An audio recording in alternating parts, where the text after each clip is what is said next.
Hi, welcome back to Nessa's Nook. Tonight I am going to make some of these beef short ribs in the Instapot. This is the 3-quart Instapot. And what I'm going to go ahead and do is take these out. I do have a little bit of water in the bottom. And I'm just going to season them. And I'm going to go ahead and cook that for about 30 minutes. And then when I get done with that, then I'm going to go ahead and put that in my air fryer to crisp up the barbecue sauce. So I will go ahead and get this going here. Not doing this today with my tripod like I usually always do. So one-handed is not always as easy for me. But what I'm just going to do is, if I get the meat off there, I do always do the ribs and I do put the seasoning salt. Get my fingers cleaned off. And then I'm going to go ahead and put the seasoning salt in there. Or, I mean, meat tenderizer, excuse me. And then I put a little bit of salt. A little bit of pepper. A little bit of garlic powder.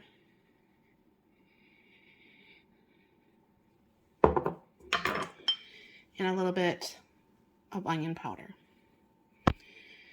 And I'll kind of push it around a little bit.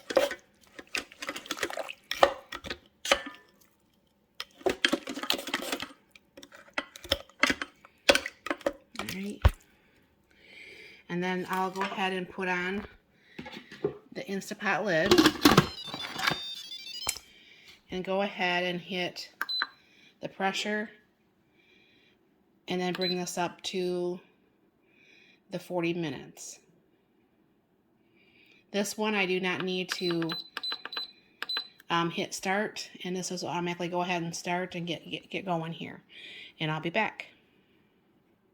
Very much.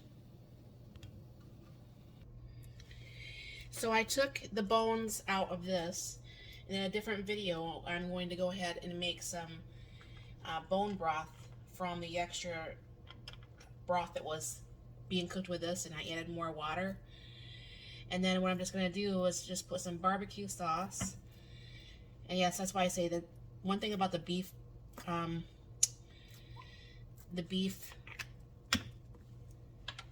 ribs, it doesn't leave much. It can start off with a whole bunch and it just doesn't ever really leave much.